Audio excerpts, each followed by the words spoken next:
wanted the best?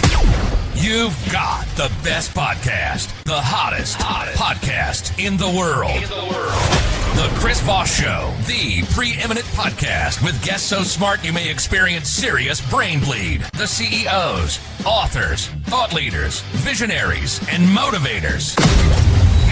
Get ready. Strap yourself in. Keep your hands, arms, and legs inside the vehicle at all times, because you're about to go on a monster education roller coaster with your brain.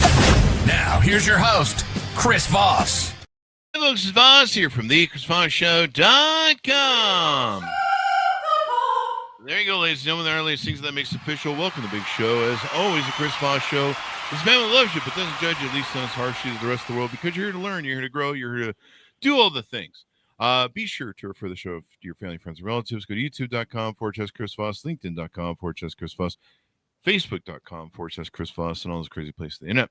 Today, we have an amazing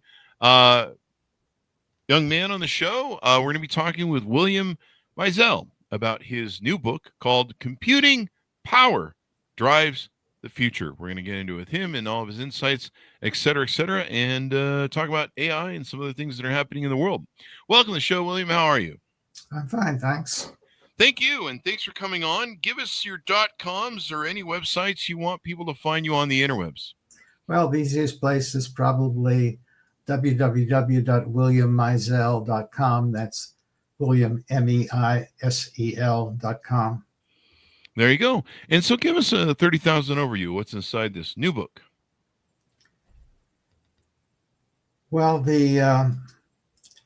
I basically want to talk about computing power and what it implies.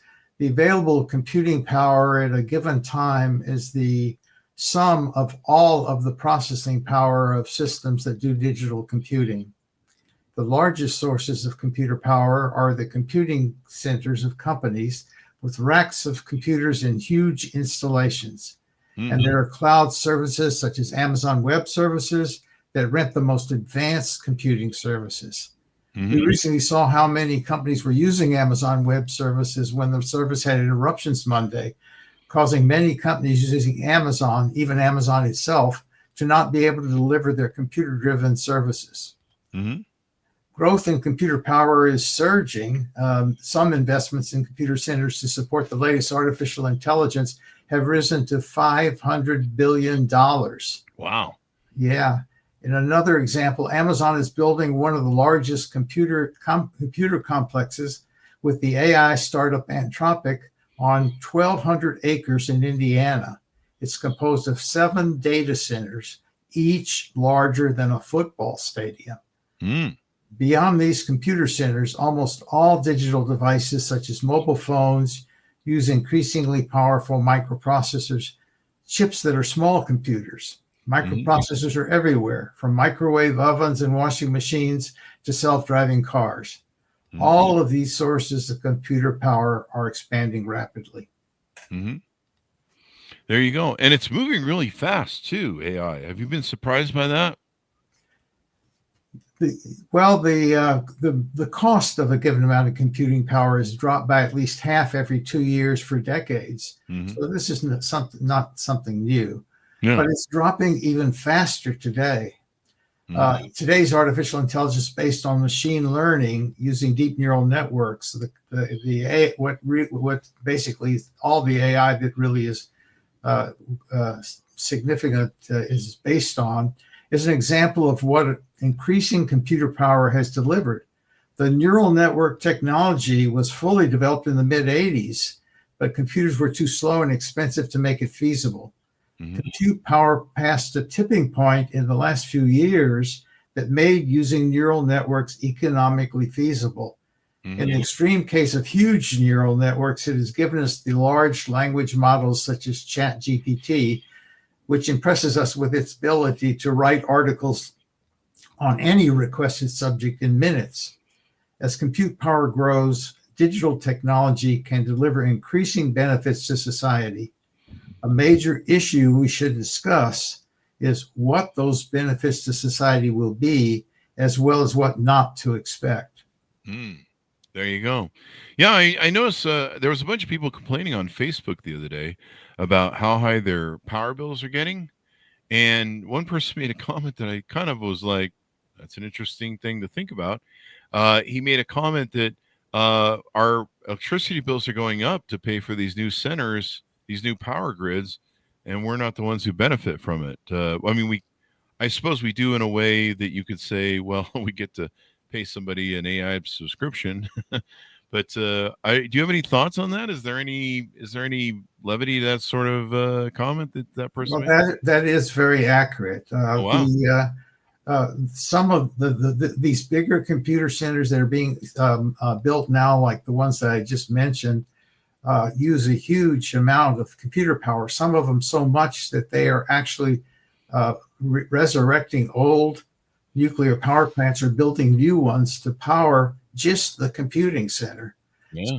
Very relevant. It turns out that they use a lot of water to cool these huge computers, and that becomes an issue in some areas. So that is a very hard issue because you can't build a nuclear power plant very quickly. So it's going to impact, in a major objective is clean power to protect us from global warming.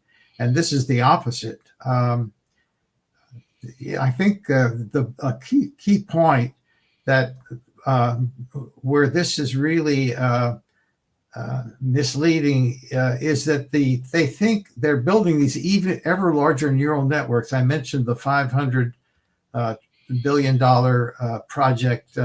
It's called SmartGate from OpenAI, and the large language models like ChatGPT have impressed us. And the assumption is that even larger neural nets will do even more amazing things. That's what's motivating these large computer centers. A bigger is better assumption, that is, making bigger neural nets will make them smarter. This ignores a basic characteristic of neural networks. They are statistical models that summarize the data they analyze. Neural nets are defined by a huge number of parameters that are optimized to reach a goal.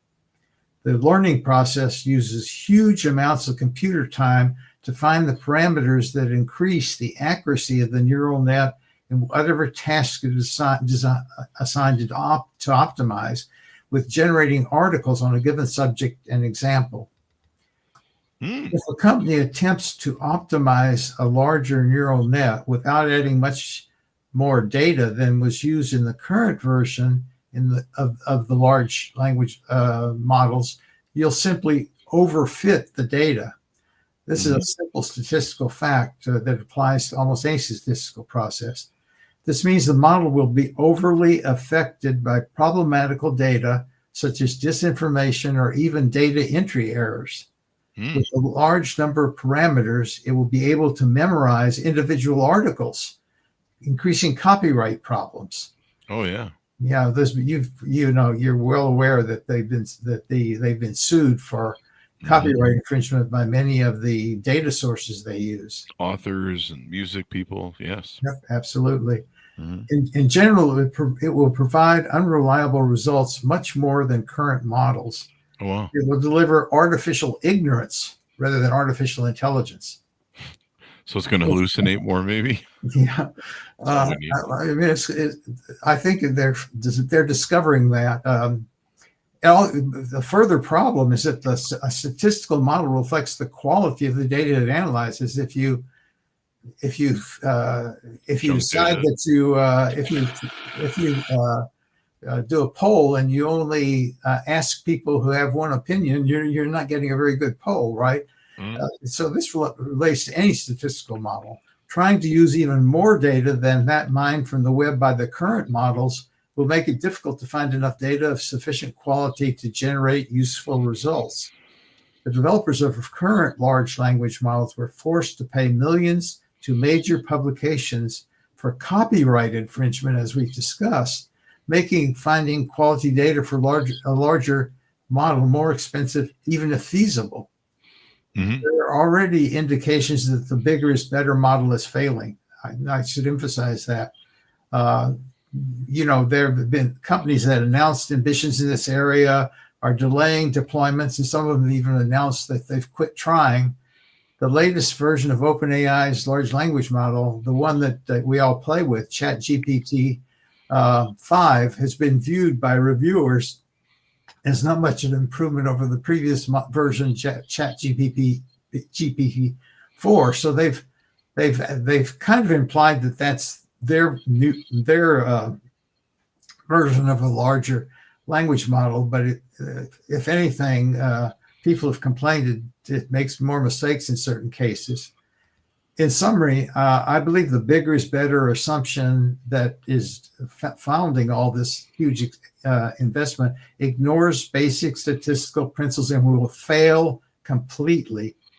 I expand on these brief arguments in my book. The book also argues that even today's version of generative AI using large neural networks will not generate profits for those investing in developing it.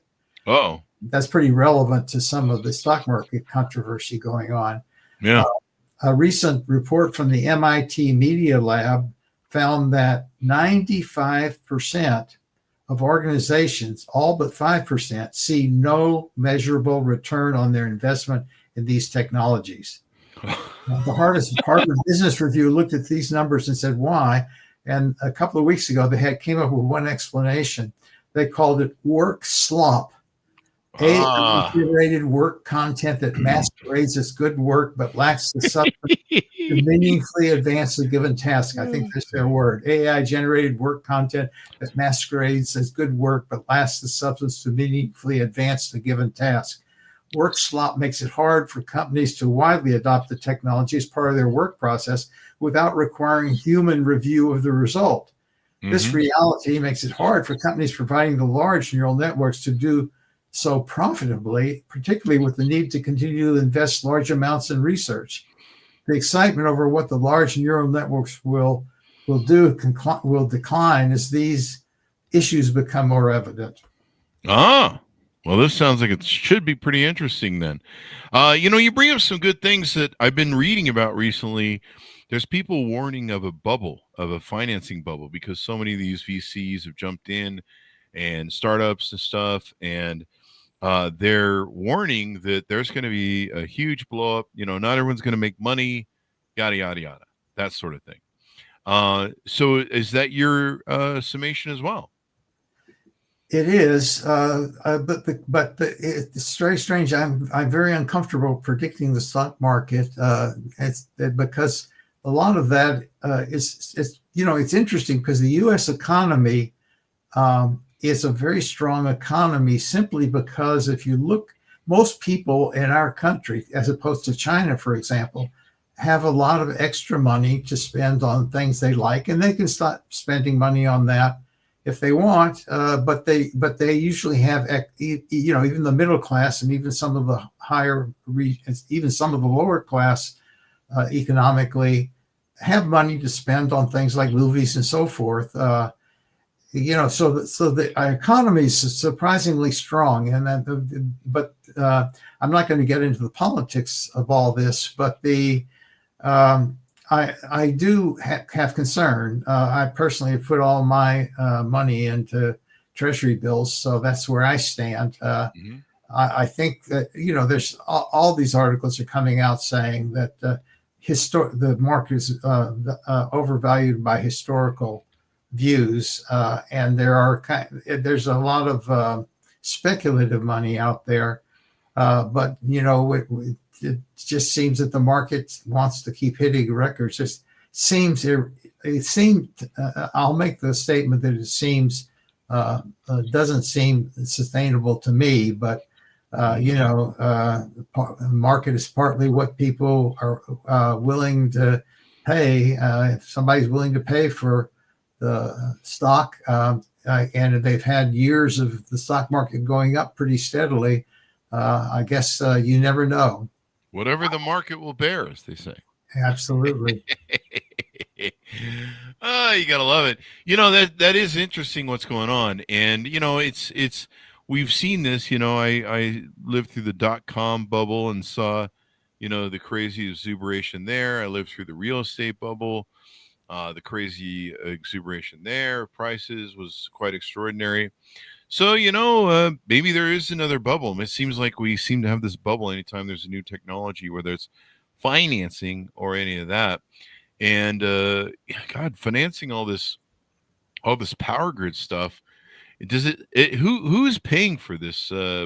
Building these power grids, reopening nuclear things, is that being passed on to consumers like that gentleman has suggested, or is there is these billion-dollar companies like Mark Zuckerberg paying for it like they should? Well, there's an awful lot of a lot of the money that's coming into it is being borrowed, and it's kind of almost it's very complex financing change. A lot of this money is being spent on these very large neural networks, and people think now when you say AI, everybody thinks about the Chat GPT or the large language model, but AI has been around for a while. The neural network technology has been very successful, and people don't really, in the excitement over the large AI models, the more focused applications of AI using neural networks get lost. And those do contribute to technology. So this huge computer power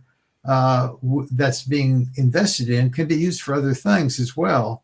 But the smaller neural network models have been very successful. In more limited applications, we shouldn't lose sight of what they can do to improve productivity in our economy.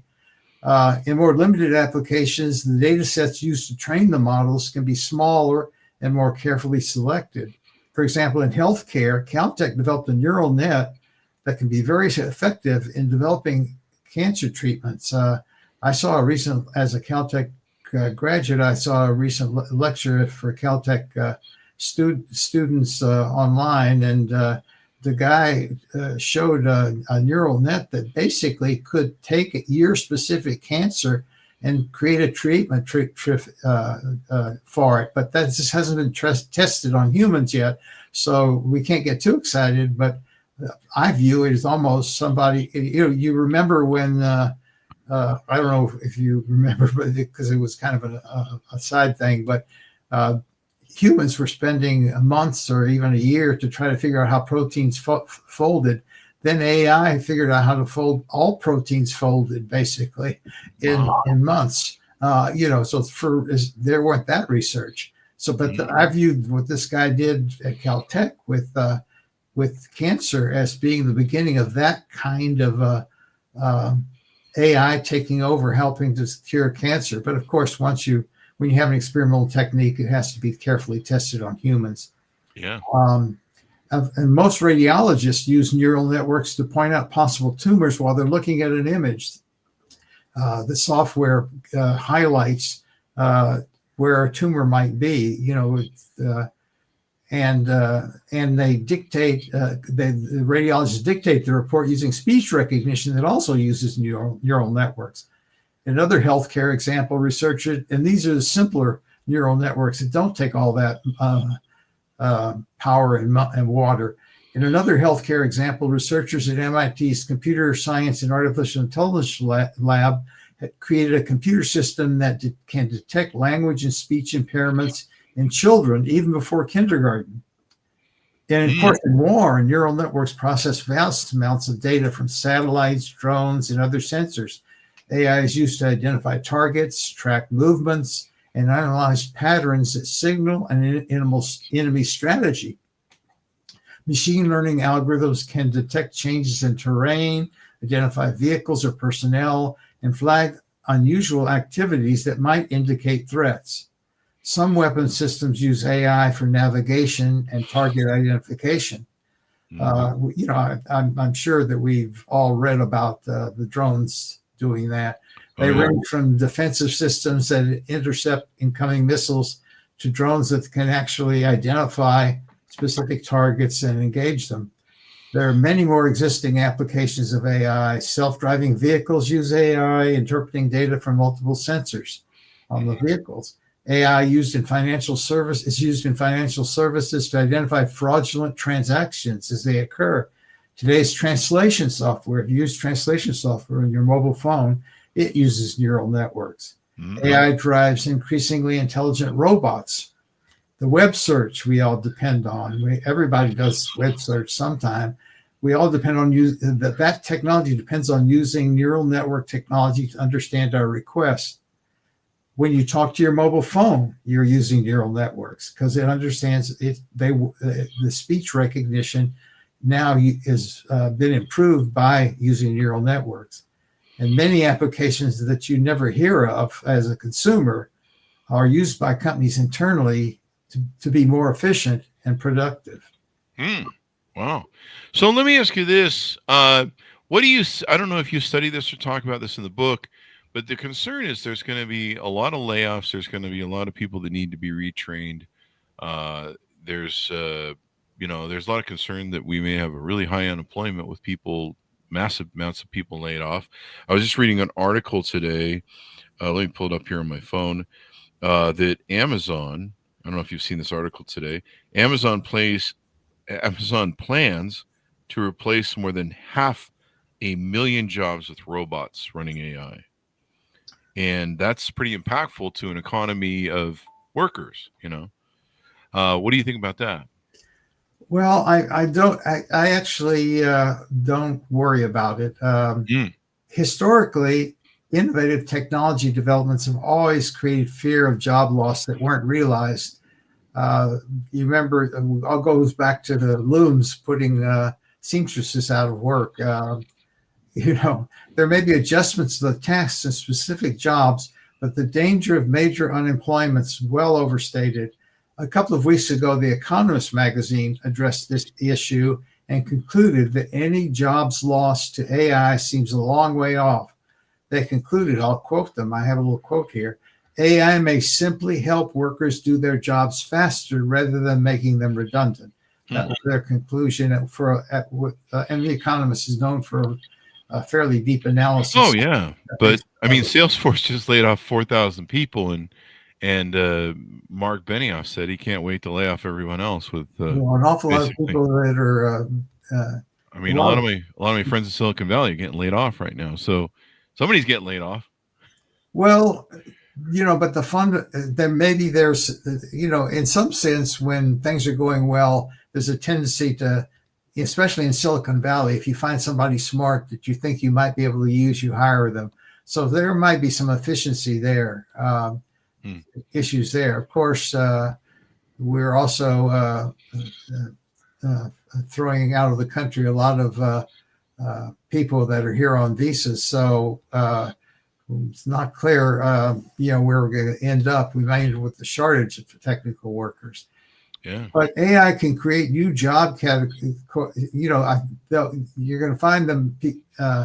You're going to find companies hiring, conventional companies, not necessarily technology companies, hiring more people for new job categories, or as old ones expand.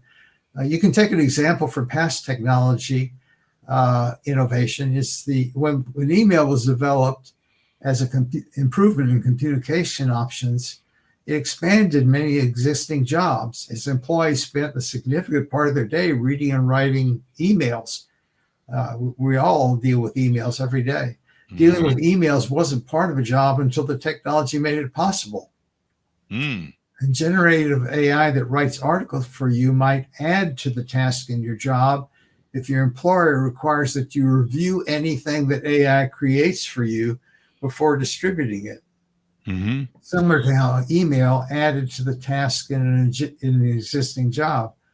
AI can make possible new tasks for a worker that were previously too time-consuming or not within the individual's skills, simply making the work able to do something they couldn't possibly do.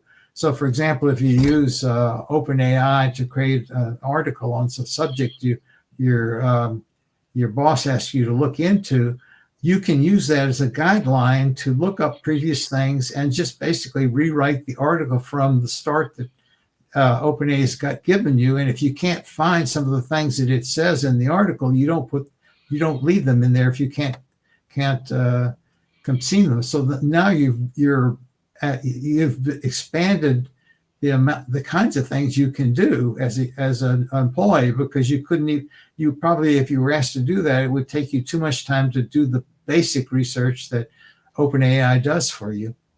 Another example of jobs not disappearing due to AI automation is self-driving ride services. You would think that would eliminate taxi drivers and so forth. And a recent example is the introduction of self-driving cars by Waymo in San Francisco. Rather than reducing the number of human rideshare drivers, in 2024, the number of people in San Francisco working for taxi and limousine service firms grew by 7% against a year earlier. Total pay in the industry rose by 14%. Figures from the city suggest the number of old-fashioned taxi trips is about the same as it was last year. David Risher, chief executive of Lyft, the human-powered ride-hailing firm, was recently quoted by The Economist magazine as saying, quote, as self-driving cars enter the marketplace, they will actually expand the market. So apparently residents are just driving themselves less often, not using their private cars less and using rideshare more often as it becomes more convenient and accessible. Yeah. And then you don't have to pay for broken down cars and as much maintenance. Yeah, I mean, sometimes it's cheaper. I mean, cars of older people who are uncomfortable driving, and they drive only when they're forced to. So there may be a hidden market there that it's being encouraged. As long as people know that there's a way of getting a help going somewhere, then it becomes easier. They use it. Instead of AI taking jobs, the likelihood is that we'll actually need AI to do more jobs as the number of workers available declines as a percentage of the population. I mentioned getting older. Worldwide population is shrinking and people are living longer beyond retirement age. This trend means there's going to be fewer workers available to support a growing number of retirees. AI must provide the automation and efficiency that allows economic growth to continue. We might think of this automation as robots doing more jobs rather than humans. China may be ahead of the U.S. in this. The New York Times recently published an article entitled, "There are more robots working in China than the rest of the world combined." Wow. I suggested in several books an automation tax on corporations as AI makes them more efficient. I think that would be a good idea, yeah. Yeah. I won't go into details, but it can be thought of as having robots pay income tax, since there will be fewer humans doing so. Yeah. So let's see here now. One last question I have for you is, which companies or which sort of AI applications do you think are going to excel? What do you think is going to survive if there is like a .com bubble, as it were? What do you think is going to survive? What do you think is going to survive or excel? What's the next Facebook, the next Google that's going to come out of AI? Well, I think, we forget that in some ways we forget that these very large computer centers being built for the bigger AI models are also just big computer centers. They could be used for other things. So we're going to have I mentioned the computer power is growing faster. That computer power is what, it's created all kinds of things like web search and so forth, and the internet and so forth over all the years. As it got more and more, I personally think that what all that computer power is going to mostly benefit is improvement in the digital assistants we converse with. On our mobile phones, we have Apple Siri or Google Assistant delivered with the phones. I use this term digital assistant for something you can use human language to, when you can use human language to converse with a computer. We're familiar with the digital assistants letting us talk to our mobile devices by something like saying like, "Hey Siri," but both Siri and Google Assistant now allow you to type as well as speak your requests. Mm-hmm. They haven't publicized this. I think they're testing it to see whether people like it. This is important because talking at times, the reason I'm bringing this up is this has been around a long time, but it hasn't been using human language to talk to computers hasn't been as impressive and used as much as you would think it would. Mm-hmm. I think it's partly because talking at times, when you just have talking as an option, would be inappropriate due to concerns about privacy or politeness. If others are around, you may not want to ask your assistant aloud for private information like your bank balance. You may not want to speak when it would disturb others. It's for politeness reasons. The companies haven't yet publicized this ability to text as well as talk to digital assistants. In a similar development, we think of chatbots supported by large language models like OpenAI. These all have chatbots where you just type in a question and it can give you a long answer or a short answer. So you might not call that a conversation, but it can maintain a conversation. And they're now allowing users to speak to them. There's usually a little microphone icon that you can click on, and instead of typing, you can say what you want. So they are also supporting digital assistants we can talk or type with. So the growth of using human language to converse with computers by talking or typing is the major growth area, I think, of the future. Even though we see it now, it's just beginning. Speech recognition in its fundamental function of converting speech into text has already become very accurate. At least I'm impressed by things that the mobile phones can do, and Amazon's Alexa and so forth. The process of understanding the resulting text is necessary to support a conversation, though. This technology, and that's understanding, not just converting it to text. This technology of interpreting text is typically called natural language processing. It's not as well developed as converting speech to text. Natural language processing is a key technology that will benefit by using more computer power to support more natural conversations. So I think that's where the computer power is going to go. Improved talk or text digital assistants will be a constant digital companion that delivers information and services and learns our personal preferences. They will make us smarter, even if only providing quick information we need with little effort on our part. If nothing else, they expand human memory beyond what the human brain can store. But beyond delivering information, they will also do tasks for us. Today's digital assistants have tools that allow interacting with other companies so that the digital assistants can deliver service from other companies. You can, for example, as an example, you can, through Apple Siri, you can ask the Bank of America to transfer $10 from your checking account to your savings account or something like that. And in those words, without leaving Siri. Most people don't know about that. Apple calls these functions actions, and they can do it for any company that has sort of signed up with them. Increased computer power will provide those companies that you can reach with increasingly powerful tools to support digital assistants. I believe that digital assistants becoming essential companions we can always converse with is an inevitable major trend. In the future, if not starting now, most parents will give a young child a smartphone or smartwatch for security purposes and as an educational resource. They can support teaching a child to recognize it's sort of as a secondary educational source. Not to do so would put a child at a disadvantage to other children. This can allow a child to speak with a digital assistant even before they can read or write. Now think about this in the long run. I'm not sure what the long run is. It might be very short.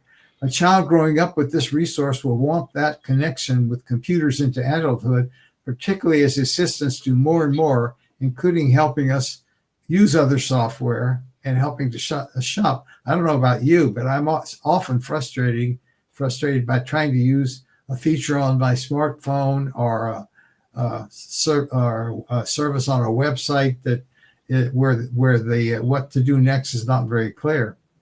It will become a powerful extension of our brain, improving our education and our skills at work. It makes us smarter. Growing computing power is a trend that would deliver its results faster than many previous major innovations, driving important changes in society and economics. I've put more detailed discussion of the points in this interview and more in my recent book, Computing Power Drives the Future. There you go. Well, it sounds like it's going to be an interesting future. Give people your .coms as we go out. Tell people how they can find you on the interwebs. Okay, you can try WilliamMeisel.com. That's William, MEIS, as in Sam, EL.com. And There you there you can find links to the book and so forth. There you go. More about me. Thank you, Chris. I appreciate this interview.